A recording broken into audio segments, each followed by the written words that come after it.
আমার প্রাণের দিনী ভাইরা, গভীর মনোযোগ। আল্লাহর নবী বিশ্ব নবী মুহাম্মদুর রাসূলুল্লাহ সাল্লাল্লাহু আলাইহি ওয়াসাল্লাম বলেছেন, জান্নাতের মধ্যে ডিভিশন আছে। দুনিয়ায় যেরকম ক্লাসিফিকেশন আছে, দুনিয়ায় যেরকম জেলখানায় যাবেন সেখানেও ডিভিশন আছে, ক্লাসিফিকেশন আছে, ঠিক জান্নাতের মধ্যে ডিভিশন আছে। তবে কতটি? বিশ্বনবী বলেন, ক্বালা ইন্না ফিল জান্নাতি মিআতু দারাজা লাও আন্নাল আলামিনা ইজতামাউ ফীহি লাহুন্না লাওয়াসিআতুহুম। জান্নাতের মধ্যে মিআতু দারাজা, জান্নাতের মধ্যে আল্লাহ রাব্বুল আলামিন 100 ডিভিশন করেছেন। সুবহানাল্লাহ। তার মানে 100 মর্যাদা, 100 রকমের শান্তি। তাহলে জান্নাতীদের ধরন হবে 100 রকমের। কত রকমের? 100 রকমের। 100 রকমের জান্নাতি হবে। সুবহানাল্লাহ, সুবহানাল্লাহ। জান্নাতি সবাই সমান হবে না। সংগ্রামী ভাইরা আমার, সাহাবীরা যখন শুনলেন জান্নাতের মধ্যে 100 ডিভিশন হবে, 100 রকমের মর্যাদা আছে, সাহাবীরা আরজ করল, ইয়া রাসূলুল্লাহ, তাহলে প্রথম ডিভিশনটি কারা পাবে?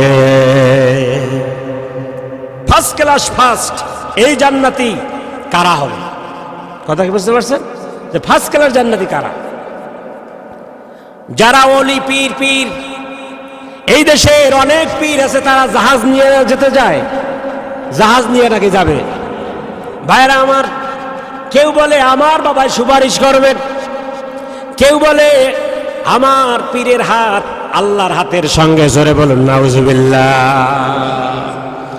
আমরা যে আয়াতুল কুরসি শরীফ পড়ি, এর মধ্যেও আছে, অন্য জায়গায় আছে, ওয়ালা ইউকবালু মিনহা শাফাআহ। আল্লাহ রাব্বুল আলামিন বলেন, কে সে কিয়ামতের ময়দানে আমার সুপারিশ ছাড়া, আমার অর্ডার ছাড়া সুপারিশ করবে? ওয়ালা ইউকবাল, কারো তা কবুল করা হবে না আমার অর্ডার ছাড়া, আমার হুকুম ছাড়া। তাহলে আবার জাহাজ বাবা কি আবার জাহাজ নিয়ে যাবে? সাহাবীরা বলল, ইয়া রাসূলুল্লাহ, এত বড় একটি ইম্পর্টেন্ট কথা বললেন, 100 রকমের শান্তি জান্নাতে, 100 রকমের অবস্থান। তাহলে হে আল্লাহর নবী, প্রথম ক্লাসটি আল্লাহ কাদেরকে দান করবে?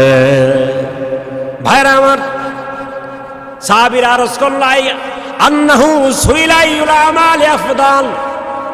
ইয়া রাসূলুল্লাহ, জান্নাতের মধ্যে সব থেকে ফজিলতপূর্ণ, বৈশিষ্ট্যপূর্ণ, সব থেকে সম্মানিত রেসপেক্ট জান্নাতি কে হবে? গভীর মনোযোগ। সংগ্রামী দিনী ভাইয়েরা, যারা দিন কায়েমের আন্দোলনে লড়াই করেন, সংগ্রাম করেন, রক্ত দিয়েছেন, আরো দিবেন, তারা গভীর মনোযোগ দিয়ে শোনো। আল্লাহর নবী বলল,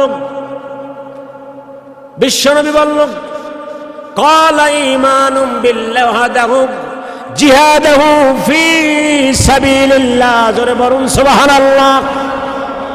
আল্লাহর নবী বলল, যারা আল্লাহর উপরে ঈমান এনে এরপরে দিন কায়েমের জন্য, কোরআনের হুকুম বাস্তবায়নের জন্য আল্লাহর পথে যারা নিরলস লড়াই করে, সুবহানাল্লাহ, লড়াই করতে করতে এক পর্যায়ে যারা শাহাদাত বরণ করে, এই শহীদদেরকে আল্লাহ রাব্বুল আলামিন জান্নাতে 100 ডিভিশনের মধ্যে ফার্স্ট, সব থেকে সুন্দর ডিভিশন তো আল্লাহ শহীদদেরকে দান করবে। জোরে বলুন সুবহানাল্লাহ।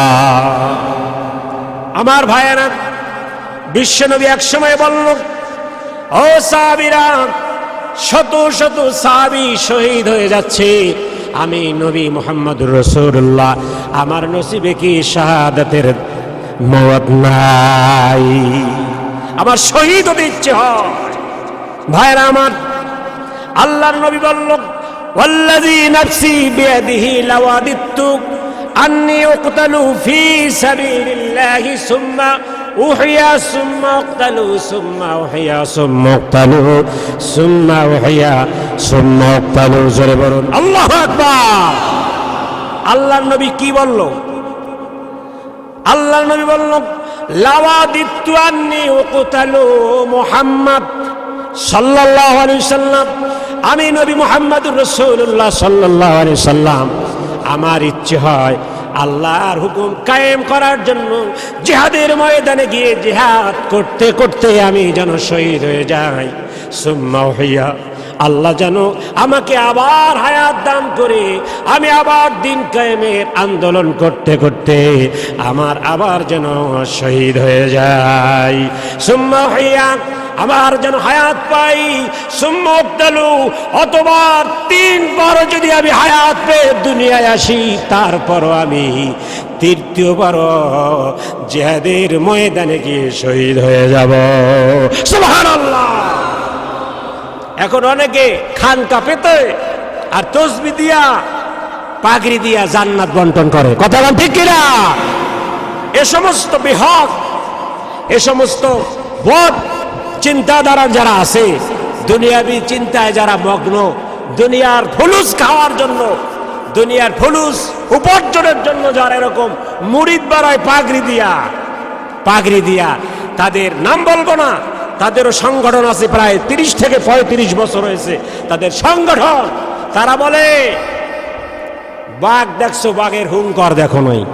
আমি বলবো গ্রামের শিশুরা বাঘ দেখেছে, তুমি পিসাব এখন পর্যন্ত বাঘই দেখো নাই, বাঘের হুঙ্কার চেন বাঘে, ঠিক কিনা? এরপর বলে গুগুর ফাঁদ দেখছো, গুগু দেখছো, গুগুর ফাঁদ দেখো নাই। আমি বলবো পিসাব গুগু দেখো নাই, গুগুর ফাঁদও দেখো নাই। এই সমস্ত ধোঁকাবাজি কথা বলে মানুষদেরকে বিভ্রান্ত করবেন না। আপনি ভণ্ডামি করবেন খানকার মধ্যে করেন, আপনি 2 নম্বরই করবেন খানকার মধ্যে করেন, মানুষদেরকে বিভ্রান্ত করবেন না। যারা আল্লাহর আইন বাস্তবায়নের লক্ষ্যে লড়াই করে সংগ্রাম করে, কথা বলেন ঠিক কিনা? তাদের মনে কষ্ট দিবেন না, তাদের মনে দোয়াশা সৃষ্টি করবেন না। আল্লাহ আমাদেরকে সহিভাবে, আল্লাহ নবী যেভাবে লড়াই করেছেন, সাহাবীরা যেভাবে মাঠে ময়দানে লড়াই করেছেন, আল্লাহ আমাদের সেভাবে করার তৌফিক দান করুক।